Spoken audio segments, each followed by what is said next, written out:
Welcome to the CEO Camper Podcast, where we talk about being a badass CEO in business and life, but also getting out into nature more and making it really easy. I'm your host, Jessica Ryder, a 14-year veteran of camping and have 16 years of business driving teams and companies to purposeful growth under my belt. I am here to help you get out into nature, reset yourself so you can continue to be that badass CEO. So let's dive in to the CEO Camper Podcast. Today, I'm going to tell you a little story. It's called my camping story. Y'all, I'm out in the camper. I am really enjoying recording out here. It's a little hot. We don't keep the air running in our AC all the time, even though we do keep it plugged into our house.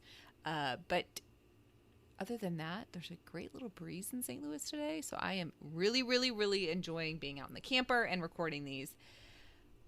Today, I'm going to share my story, my camping story. And if you've not read my book, How Camping Saved My Life, I will send you a free copy, friend. All you have to do is leave me a review on this podcast.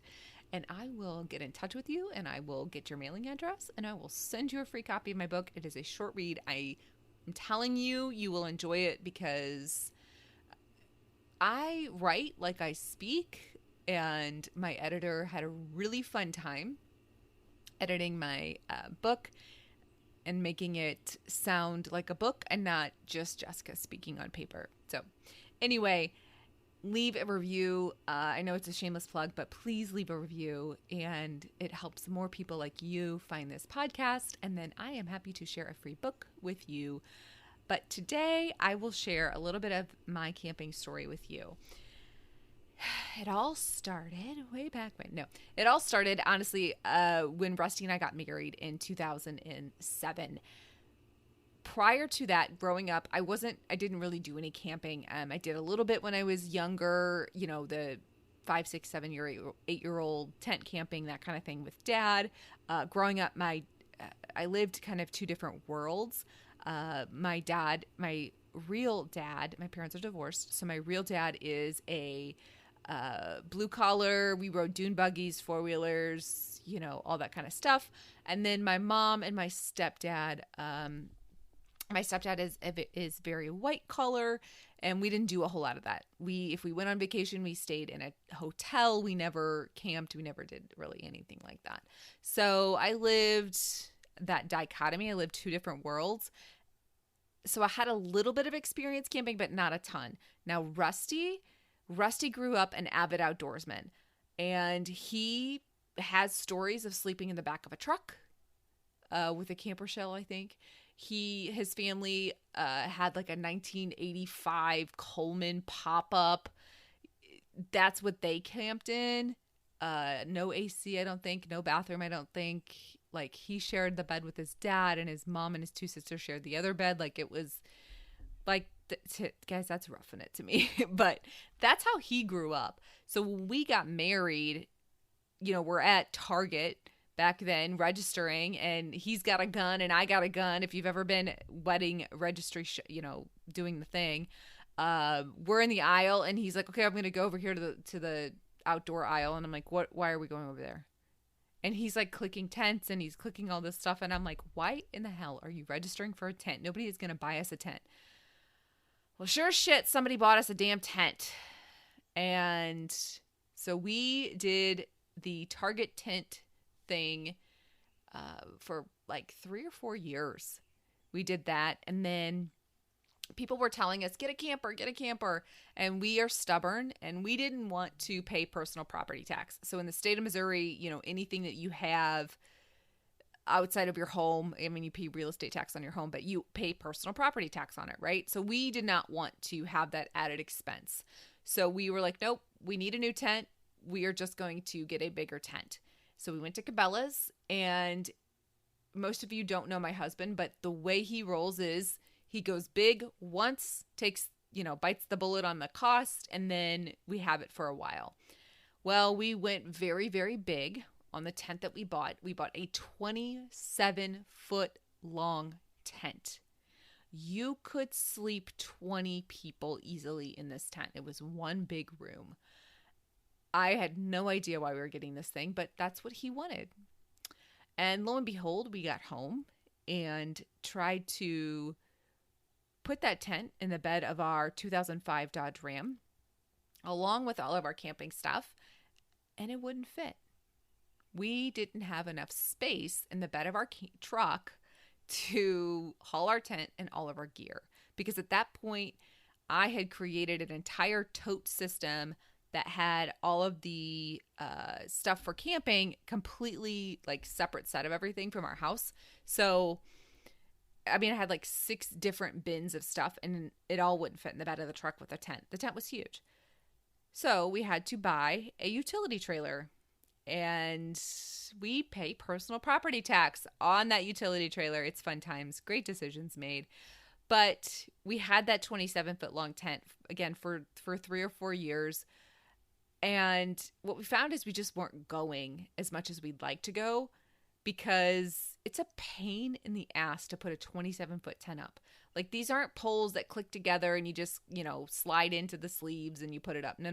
These are like aluminum poles, and there was 8 aluminum poles for all of the sides, plus this huge aluminum pole that went in the middle. And then you had to put these 2 other poles inside the tent to hold up those sides. I mean, it was an ordeal. Plus, he never wanted to get the bottom dirty. So like after we set the tent up, we'd have to put a tarp on the inside and a tarp on the outside and a tarp underneath it. And oh my God, the system was ridiculous. So we just didn't go as much. So we broke down, we figured out, okay, look, we're going to have to get a camper. If we want to do this more, if we want to make this part of our lifestyle, we have got to get a camper. So we knew our budget, we knew what our truck could haul. We did all of our homework, or we thought we did, going into it, and we found a 27-foot camper, pull behind travel trailer, and that's what we bought. And we loved that thing. I mean, we both actually just said like 2 weeks ago, we wish we still had it. That camper was perfect for us. The only problem was we have a 140-pound St. Bernard, and there was not enough room for all of us to be in the camper and like be comfortably sitting down if it rained or something. So if it's raining out, like you're not going to stand outside in the rain. You're all in the camper. And when you have 2 dogs, we had 2 dogs at that time, 2 dogs, 2 adults. There wasn't like a living room. It was just a dinette, U-shaped dinette table, and with a TV off to the side, and then a kitchen with an island. And I really liked it. It's just there was not enough space. We needed more room. And for 2 people with no kids and 2 dogs, it seemed kind of crazy, but at the end of the day, we needed more space. So in 2016, in the fall, so we only had that camper for about 1.5 years. And then in the fall of 2016, we ordered the camper that we're in now, which is a 40-foot fifth wheel. And if you don't know what a fifth wheel is, it simply means like the front of our camper goes into the bed of our truck. So if you go down the highway, that's what a fifth wheel is. If you are in any kind of hauling or anything, it's like a gooseneck, similar to that. But that is what we are in now. I have a full-size living room, that includes 2 pull-out couches and 2 recliners. There's a huge TV in the back there. I have a fireplace in here. I have a kitchen that's in the middle. Full-size refrigerator. I have a wine rack in here, which we never use, in full transparency, but there is a wine rack.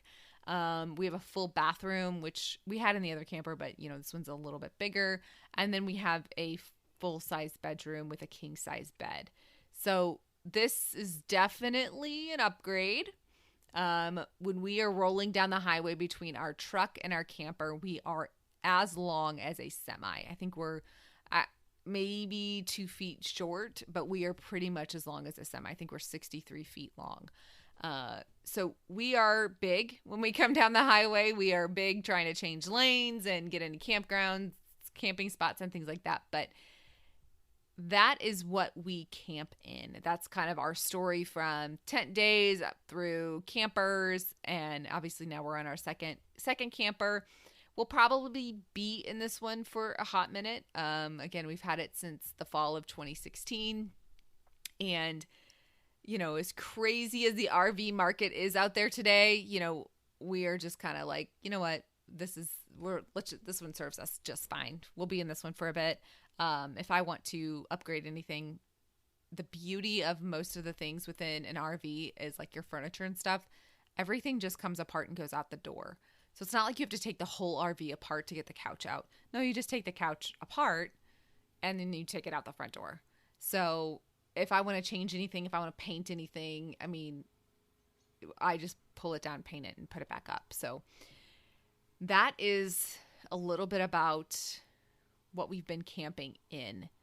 Now, when it comes to more of my story about how I crashed and how I really didn't enjoy camping prior to having a camper, like I said, I was not a fan of the tent days. That again, that's kind of more detailed in the book, but to just give you a little high level here, probably like you, I never shut off. When I was in the mortgage business, I couldn't shut off. I was on commission only. Like, I could not turn my brain off. Like, if somebody called me on a Saturday at 2:00 and I was on the riverbank or I was in the middle of the lake, like, it didn't matter. I had to take that loan application because that meant money. I mean, guys, I can't tell you, I've taken loan applications for a mortgage on a home on the back of my hand because that's what you did. That's how you got business. That's how it worked. But the problem with that is you never shut off. You're always on the go. And that ultimately that wrecked me. I ended up in the hospital for a weekend. I thought I was having a stroke. A mild headache turned into a severe headache, turned into the entire right side of my body going numb. I couldn't walk. I couldn't really do a whole lot of things. So I went to the ER only to find out that there was really nothing wrong with me other than maybe some complicated migraines. And I was frustrated because I was like, okay, something's not right here. It's more than just complicated migraines, but nobody could tell me anything. And so I was like, yeah, I'm pretty much done with doctors at this point. I'm going to figure this out on my own. And Rusty had been telling me for years, like, you have to learn how to turn it off. You have to learn how to relax. And I fought him. Because, guys, I grew up with a very, very strong mom. My mom was this, I almost said sole provider. She was not the sole provider. My mom was made more money than my stepdad for a hot minute. Like, when we were growing up, she did make more money out of school. Like, she had no college education. She came out of high school and just put her head down and started working. And I detail a lot of her story in my book as well, because I think that speaks to another era. It also speaks to my work ethic, and why I work so hard is because I grew up with a mom that did work that hard, that did grow businesses, that did make a difference. And I do the same because I don't know anything different. So I don't, like, when I got married, I was like, I'm not going to rely on any man. Like, I am going to provide. And the world slapped us in the face because Rusty is in construction. And back in, obviously, you guys know what happened in 08, 09, construction, everything was at a halt. I mean, Rusty is 2-3 months after we bought our house, as newlyweds, as 22-year-old kids that didn't know anything. I mean, Rusty lost his job. He was out of work for 9 months. I had to provide. I had to make sure that we were taken care of. And so I did that. And I never stopped doing that. Guys, I've always made either equal or more to what Rusty makes. Always in my career. I've always been the one to take care of us because I did not want to rely on him. And that pressure also took a toll. That is part of the reason I crashed, is because I had to make sure we were taken care of. And when you're in a commission only, or you're the owner of a company or whatever, where you're not getting a regular paycheck, it puts a damper on things. And it definitely put a damper on my mental health. And I crashed and I fell hard. And he finally said to me, look, you either have to figure out a way to turn it off or you're going to kill yourself. And I can't live this life without you. And I'm like, well, shit. Now I got to do something, right? And so he's like, let's just start camping more. And so that's when we bought the camper, the first camper. That's when I started to try to turn it off, which I had the hardest time doing. And I still, sometimes to this day, still have a hard time turning business off when we go camping. But I started to make those systems that worked for me so that I could run businesses, run my own business, and still enjoy nature and recharge myself. So that's a little bit about my story, where our camping journey began, what it looks like today. If you guys want to see anything with our camper, I've got a camper tour out there on YouTube. Just go over and follow Pull Through Sites on YouTube. I'll put all the links in the show description below, but check it out, because you can see what we roll in. And it's, it's not this fancy schmancy thing, but it's also not like a tent. I have everything I need, right here, ready to go. So anyway, that's a little bit of my story. Like I said, if you want to read more about my story in my book, it's called How Camping Saved My Life, The Journey from a Hospital Bed to Nature. I would love to send you a free copy. All you need to do is leave me a review, and I will do that. If you want to buy it and support me, you can absolutely 100% do that on our website. Link is below. So thank you for listening to my story. If you've got questions, if you want to know more about my story or just chat it up about camping, hit me up. I'm happy to do that. And I will talk to you all very soon. Thank you for listening today. As you can tell, I am pretty passionate about business, camping, and balancing them both in my daily life. If you want to connect with me more, I included all the links in the show notes, including my camping brand, Pull Through Sites, my personal pages, and also a really quick questionnaire to figure out how I can help customize your camping experience. I appreciate you, and I hope you got something out of the show today. If you did, please share this with someone else who needs to hear it, and leave a review. If you leave a review, I'll send you a free copy of my book, How Camping Saved My Life, The Journey from Hospital Bed to Nature. Thanks again. Talk soon.